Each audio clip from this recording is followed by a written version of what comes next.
Good evening, everyone. I'd like to thank you for joining us for the Pawtucket School Committee special meeting on Tuesday, March 19th at 6:01 p.m. Ms. Liss, please take a roll call. Ms. Manolo? Here. Ms. Carney? Here. Mr. Shalal? Here. Ms. Doobie? Here. Ms. Fernandez? Here. Ms. Grant? Here. Mr. Charbonneau? Here, please rise for the pledge. I pledge allegiance to the flag of the United States of America and to the republic for which it stands, one nation, under God, indivisible, with liberty and justice for all. Thank you. All right, we will move to public participation. We have one community member signed up, Ms. Bento.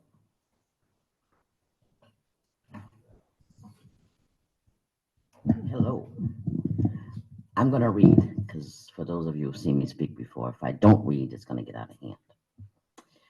And I'm glad there won't be no timing too. So first, I'd like to say good evening to the school committee members. Haven't had to be here in a while. I'd like to start by welcoming our new superintendent, Royale. And thank you for coming to face the challenges that have destroyed our school systems for far too long. I greatly appreciate your assistant, Irma, for doing more work in a short time than many before her did accomplish in the years of their employment here. Welcome to you and your team to our beautiful and multiculturally rich city. Our residents live here because most embrace its diversity. The problem is not the communities, it's the City Hall and its officials.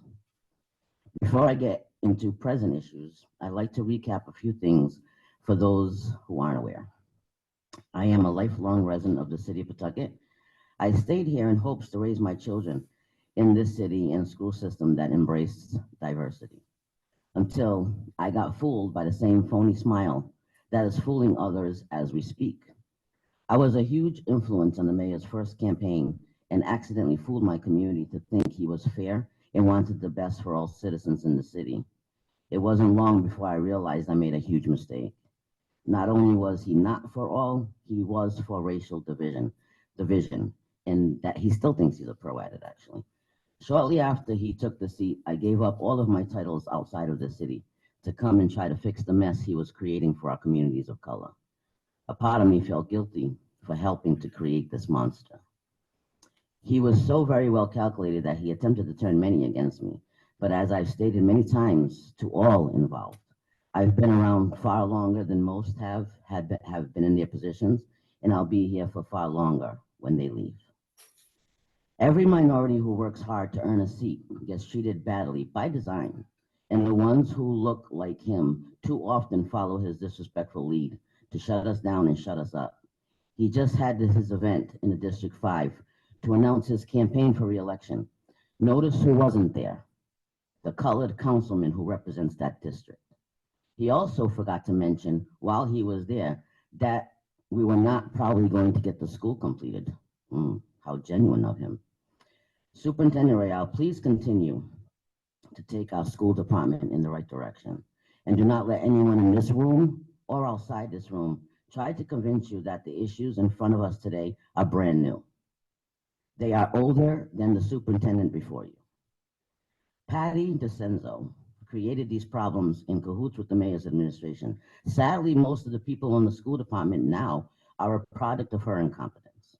The mayor promotes the corruption and stands against any cleanup because we know and he knows that his fingerprints are all over every financial mess our taxpayers are paying for. The super before you, Ms. McWilliams, was awesome, but she was Patty's assistant, and unfortunately, we lost her because the mayor couldn't get her to carry on where DeCenzo left off. Pawtucket is a city where outsiders come to work because we take those ones who can't get hired anywhere else, who don't embrace diversity because they come from mostly white neighborhoods. This exists in the school department, the police department, and the city hall. With that, I say to the teachers who stand against the direction this school department is headed in, first off, they are the ones who come here to take advantage of our diverse school system and students. They've been trained that way by the past administration that hate change. Secondly, I'd ask them to kindly go apply for a job where they pay taxes before they come here trying to dictate what's best for us. Let us all remember that we, the voters, taxpayers, parents, advocates, get to decide and pay the salaries of who and what works best for our children. It is not up to the city's employees coming from outside to make our school administration feel unwelcome here. Thirdly, there are also the ones who claim that parents don't care enough. It's not that parents don't care. It's because when parents do care too much, the teachers now, as a product of the crooked past administration, label the parents as a problem.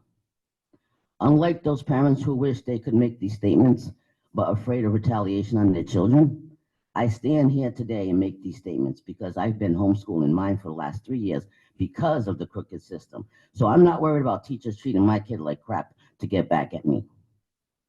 It is too obvious that all that is happening now is in retaliation for McWilliams not giving the millions of dollars the city wanted to balance its budgets last year.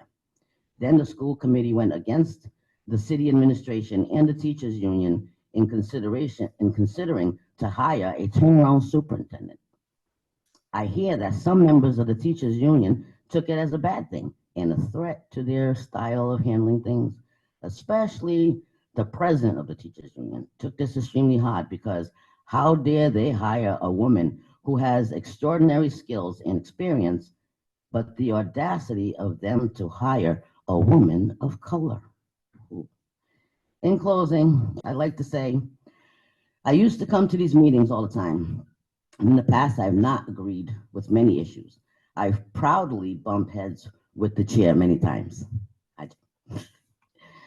So I'm also a fair person and take my community leadership very seriously. I call things out when they're bad and I call them out when they're good. I haven't had to come for a while because I believe that in conflict comes resolution. And as I've watched from afar, I could see that the chair has done the school department proud, and I trust him, as well as the new administration, to take things in the right direction. And I would encourage every taxpayer, voter, parent to stand by them, support them, and take our city back from the outsiders. Thank you. All right, that concludes public participation. We will go to new business discussion action items. There is only one item on the agenda. It is the correspondence from the Chief Financial Officer at the City of Pawtucket titled Critical School and City Finances. You have all been provided that copy. And the reason we're here this evening is because I received the email and noticed at the bottom that the City Council was CC'd, but the school committee was not CC'd. I consulted legal counsel because I found it to be information that you should all be in possession of. And that's why the clerk distributed it out. But I also recognized that the committee would have questions based off the somewhat, I'll use the word vagueness of the correspondence and some of the inferences within the correspondence. So the only way we could fully discuss it together as a group was to call a special meeting, being that the letter was distributed on Friday. Today was the first available day to do it. So that's what brings us here tonight. What I can share with the committee, and I will open it up for any questions you all may have, but what I can share with you is information that between receipt of this email and as I sit here tonight, I have come to know, and I'm willing to share with you. I believe you all know this information, but we'll review it. You know, the voters of Pawtucket authorized the funds for the school construction projects. The necessary funds have been approved. All the school construction projects have been approved by RIDE and have proceeded with full transparency in accordance with all regulations. The city is aware of the status of all the school construction projects. They have provided financial projections. They have provided all the data that we submit towards RIDE. We have been able to, and we are currently able to satisfy all the requirements for maximum reimbursements of funds. This committee has completed school construction in the past and has done so efficiently and effectively that we've also qualified for the bonus reimbursement points to get our reimbursement percentage up near 90%.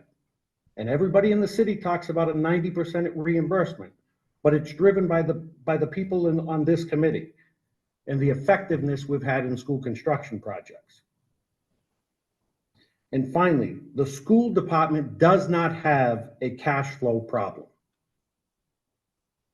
The city needs to issue the bonds for the projects that have been authorized and that have been approved by RIDE.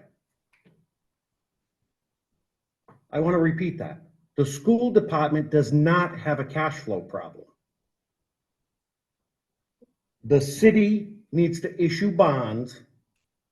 The city needs to issue the bonds. The city is the only entity within the city municipal government that can go out for bonds. The school department cannot. These projects have been outlined, laid out, planned out for years. The bond in question was approved by the voters in 2018. So I reject the strong inference here that somehow this committee has either overspent or not been fiscally responsible or has somehow put the city in a financial predicament.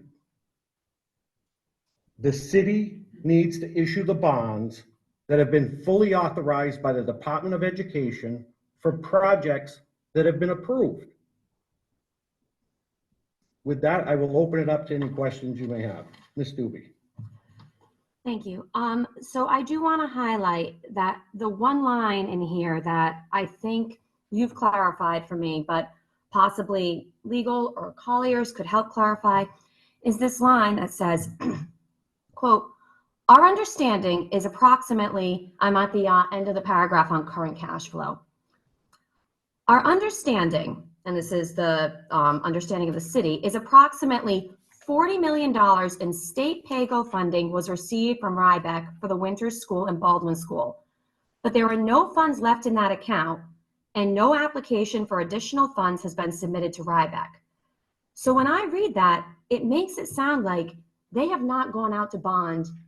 They have not accessed any of that bond money that was approved by the voters and instead paid for the Winters School entirely with PAYGO. And now that that money is exhausted because it is a limited supply, they're out of money.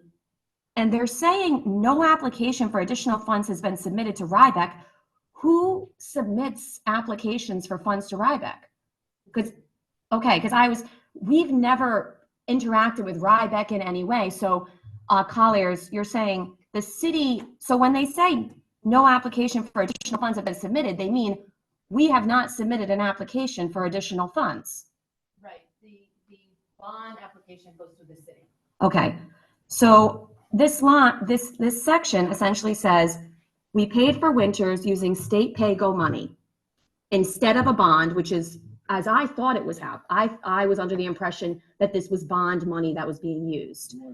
And at this point, that is exhausted, and we never actually went out to go get those bonds that were approved. So we're now at the stage of Baldwin, and we have no funds. And I mean, the rest of it is, it says the city is closely watching our cash flow, but that's confusing to me because it makes it sound like it should be coming out of some general fund. But these schools, we went to voters. We said, we are going to be fully building 2 schools, just like we built Potter, just like we built Matt Green. And the voters said, we think this is a worthwhile reason to borrow money. This is a worthwhile reason to go out to bond.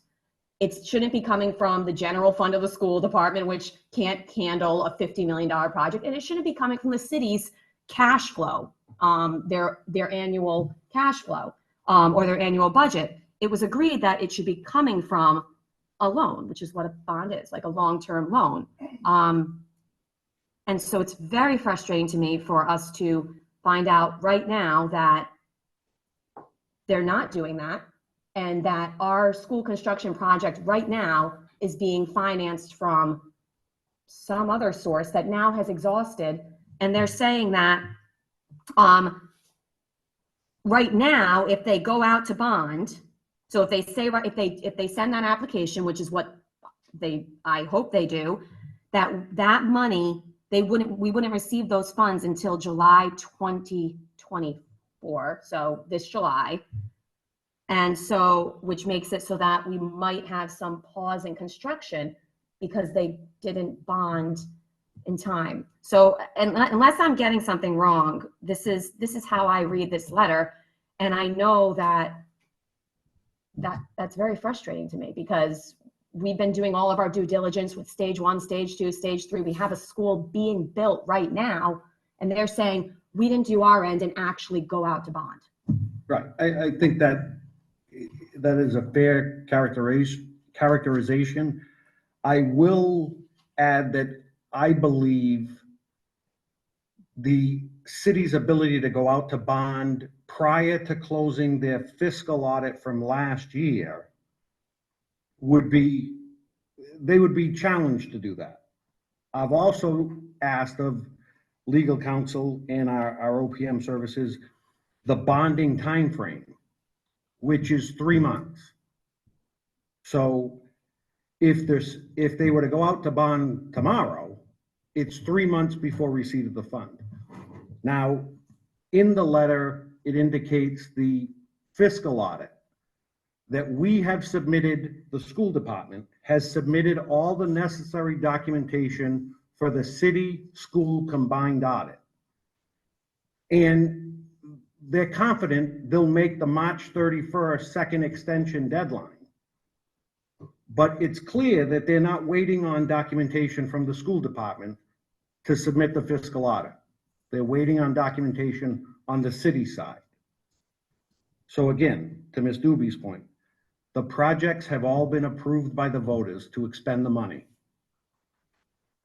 The Department of Education has signed off on these plans, approved them, and we have been rebuilding the school district. The city is the only entity able to issue a bond. Ms. Grant. Chair Charbonneau, Superintendent, I'm not sure who can answer the question, but I noticed in the letter, it states that— Ms. Grant, if you could cite the paragraph. Oh, I'm please. sorry, it's the first paragraph. It states that as of April 15th, 2024, we will no longer be able to make substantial contractor payments in order to reserve sufficient funds for normal operating expenses, including payroll. My question is, as of now, has our contractors and our vendors who are working on Baldwin been paid up to date? I can take that, Sue. Ms. Grant, I inquired of the same thing from our OPMs, and I believe there are contractors who are not current. So will we be able, as a district, be able to continue with our school? The city needs to issue the bonds for the projects that have been approved and for the cash flow and financial documentation that we have submitted for all of those projects. Mr. Shaw. Mr. Chairman, I had several questions beforehand, but now you just opened up another question I might have. You just answered a question that I'm about to ask you. Is anyone from the financial department here? Is anyone here to answer? For the last 3 meetings, I've asked for the CFO or a CFO to answer, because you put on the agenda that we're $2.2 million short in a capital gains or capital budget, and we weren't able to get an answer where it was. We assume, and I agree, I believe you, and I believe the answers that came. It's here, but we just have to move it over here. On top of that, though, we are now be given a letter by the finance director, the city, and Deputy Chair, the sentence above, the sentence that you stated. What paragraph you on? The first paragraph. Oh, I'm sorry, yeah, it says, please be advised that absent any substantial reimbursement for the approved school department projects or anticipated reimbursements from the states and federal. Can someone answer, are we in this predicament because we have not submitted properly to the state and feds to get reimbursed the 90%? Superintendent? No, that is not the case. Not the case. That is not the case. But we have issued it, Yes. so then And now we that's. do have more reimbursements that are scheduled very soon, in the next 2 weeks. So we'll be submitting again, and then we have another submission date by the end of June. Well, terrific. So when the city says they're not gonna, they must receive the budget no later than April 17th, is this date possible? Are we on our side of the house going to meet that deadline? Are we on a different topic now? No, I just want to know that we have to submit, because they're saying that they haven't had any anticipated reimbursements from the state or federal grants, so that's why they're watching our cash flow problem. If But I, it was- if I may yeah. answer that for you. So the reimbursements occur, Mr. Shalell, when the money is bonded and the project is completed and the reimbursements flow in. So had the city properly bonded Winters, those reimbursements would be flowing in now. But rather, they used all the pay-go money, which, as you know, is we start laying a foundation. As soon as we get the invoice, we submit it to RIDE, they immediately send the reimbursements. My ignorance on that, I did not, so once a project is completed, is the only time that money comes into the, comes into the city? So once a project is completed using bond funds, those reimbursements are then delivered to the school department in September and March. In fact, you received correspondence yesterday that the March reimbursement that came in, the 3.2 million, is now moved to the city general fund. And that 3 million was an ask during your tenure from the council that we give back $3 million, if you remember correctly. I also remember our budget, the capital gains had $5 million in it, but there's a line item that we're 2.2 million short, with no explanation, a true explanation to that. I'm gonna take your word that we're all set on that, but, so you're saying that. Well, let me just interject for 1 second, Mr. Shaw, because that was my understanding, and I think that's been the understanding of the finance department down at the school department. Now, based off the verbiage in the letter from the chief financial officer, and if they're withholding our most recent reimbursement to cover the city, into the city general fund, I'm not so sure there's any money left in the capital reserve at this point. Is anyone on our side of the house able to answer that question? We have to have an account. If I don't pay my bills without checking to see if my PCU account, whoever they change it to, do I have enough money in my savings? Do I have to move it to my checking? Does anyone on this side, besides you, Chairman Charbonneau, can they answer that question, black and white? Is there money in the capital project account? Yep. Okay. All right, so you're saying that you don't think there is erroneous, so you know there is. No, I'm saying I haven't been able to verify it myself that there is, and based off the tone of this email and the subsequent withholding of the most recent housing reimbursement. Now, remember, housing reimbursement is for projects we paid for out of the capital reserve, and now the reimbursement's hitting. So that was money that this committee held in surplus from years past that we expended to do other jobs in the other repairs around the district. And now we submitted to RIDE, and RIDE said, you know what? You followed the regs, you were fully transparent. Here's your reimbursement, 3.2 million, and it's now in the city general fund. I don't know the finance director, I don't know this gentleman, but what I'm trying, I thought this meeting was gonna help us. How can there be such a disconnect across Roosevelt Avenue? How is? The city needs to issue the bonds for the projects that have been approved. But in the cash flow paragraph, it even says, our record indicates in May, the city issued a $30 million bond as part of the $220 million voter authorized bond. Where did that $30 million, what bond is that? The $30 million bond that the city issued. Yeah. Don't forget, Mr. Shaw, we've built Winters, we've done district-wide repairs, and now we're 17 million into Baldwin. I agree, but, okay, I just didn't, it's not something that we are not doing, it's not an issue where we're not crossing our Ts and dotting our Is. The city needs I to. read, I know you read that it's the city needs to issue bonds. I truly read this. We submitted to the state, to RIDE, and to the federal government, all these jobs that we are doing across the city. Holly, if you could go to the microphone so you can be heard loudly.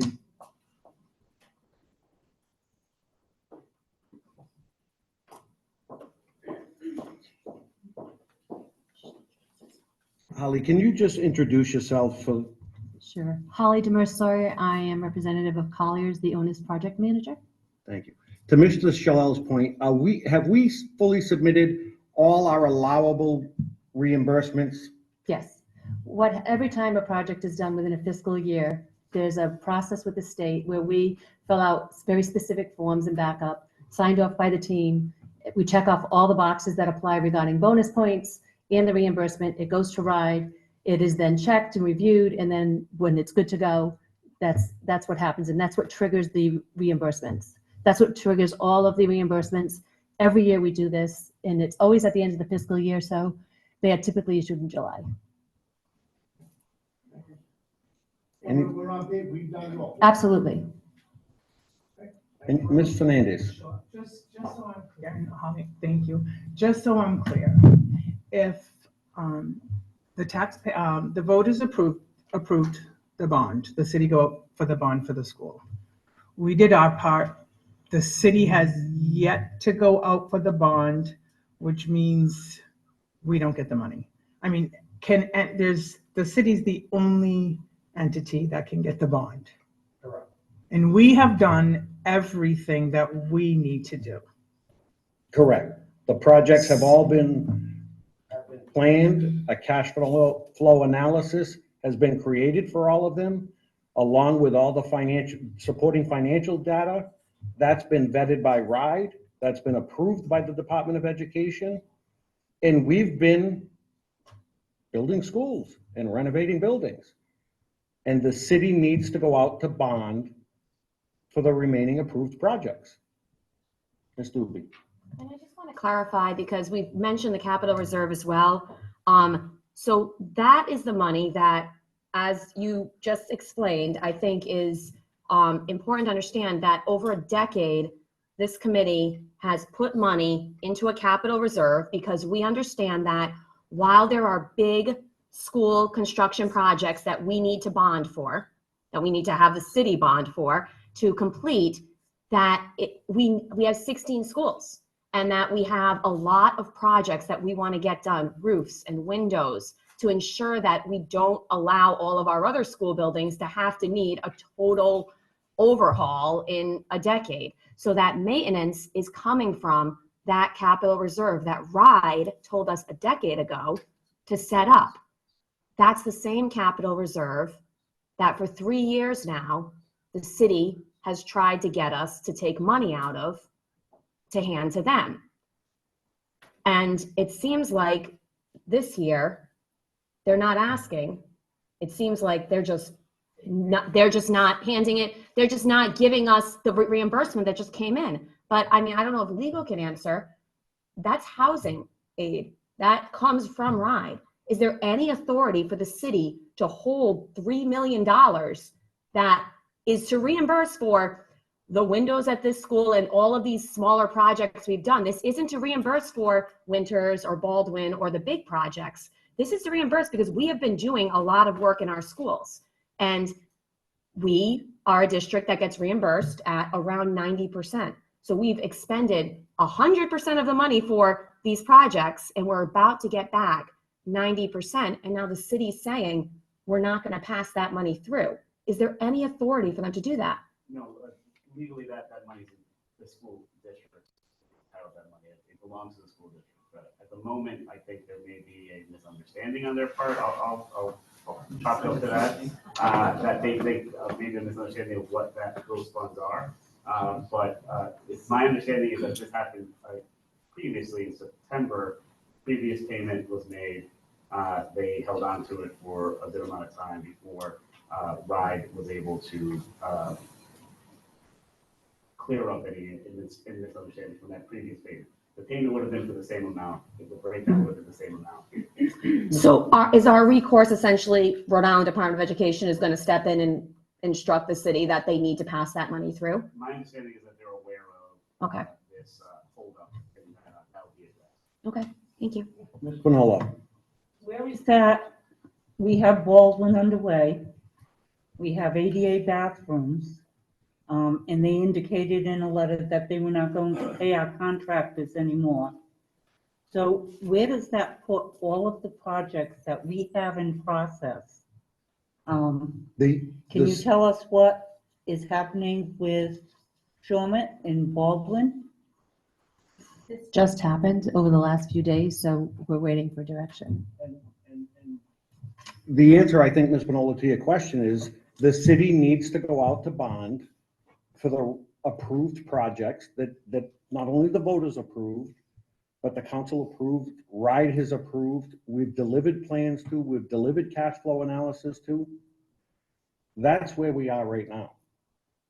So we have $50 million pay-go for the Unified High School, correct? That's correct. Okay, so when we start working on the Unified High School, are they going to try to take that money as well? They didn't take anything from the soccer stadium. The soccer stadium is being built. However, the schools are not. And I don't know how they have balanced that out where a soccer stadium of people who aren't even local versus almost 9,000 students from the city of Pawtucket and their families don't deserve to have adequate education and adequate facilities. So I don't know why they took our $3 million away from our students. That we have ADA bathrooms in process in 4 of our schools. We have a life skills suite that was scheduled to be built. And now they're taking all of our money that was going to pay for those projects away from us, away from our students, away from the students that ADA, American Disabilities Act. So all of our handicapped students will not have proper facilities to use, and the city is taking that away from them. I remain hopeful that in this instance, Ms. Pinola, the Department of Education will step in and clear up, as Attorney Garcia said, any perceived misunderstanding about where that money belongs. That is our only agenda item. If there's any other questions or if the committee feels directional one way or the other, Ms. Connie. We haven't received any correspondence back since this letter was submitted to them 2 days ago. Is this? Since the letter was. This was March 17th. Oh, I'm sorry, this is from Terry. Okay. Are we expecting, how are we moving forward with? Then are we having a specific response back? Are we coming back as a committee? Is there a written response? What is our ask, I guess, of the city? I think our ask is to bond the money for the approved projects that we have ongoing and that have been approved by the voters and the Department of Education. Are we going to ask for a meeting, or you know what I mean? Is there going to be what kind of communication? I just wonder, what is our specific follow-up request? I believe at this point, my understanding is that, and of course, I have not been invited, but my understanding is that the council president has reached out to the superintendent and the mayor and requested their presence at a special meeting of the city council next week. Mm-hmm. I do plan on attending. It's a public meeting. And then I think we need to hear where the council's at. And, what their plan to get the bonds executed are and what that timeline looks like. Very mindful of the fact that we have contractors on site throughout the district, not only at Baldwin, but throughout the district, who are hearing this news for the first time tonight and are rightfully concerned about the ability to make make good on the contracts we've entered into. So I think I'm willing to call another special. We have a work session scheduled, and perhaps I'll put this on as a placeholder, and we can view the city council meeting or attend and go from there. Ms. Bonello? What is the date of the meeting with RIDE that you have scheduled with RIDE? RIDE is coming to the district to meet with the administration, both on the school side and the city side on Friday. This Friday? This Friday. Okay. Chairman, to talk about this? Talk about- Yes. Okay. Can I ask a question to maybe the superintendent? Has anyone sat down with the city's finance director? Because from what I'm gathering this meeting, maybe I'm the only one, there's a major disconnect between what's going on across Roosevelt Avenue. What the chairman has indicated, has said, is the only the cash flow problem is that the city hasn't issued bonds. This letter is telling us that we haven't submitted, or the way I read it, we haven't asked for reimbursement. Has anyone talked to the finance director on our side? Like, why is there such a disconnect? I know in the past, while I had the past CFO, they talked a lot. Yeah. He was over there quite often. Along with myself, we've been in several meetings together. So I can't answer on, his perspective, but we have had several conversations. Definitely. Anything else on this? I'll entertain a motion to adjourn. Second. Motion to adjourn by Ms. Bonello, seconded by Ms. Grant and Ms. Doobie. Any discussion? All those in favor? Aye. Opposed? Good night, everybody.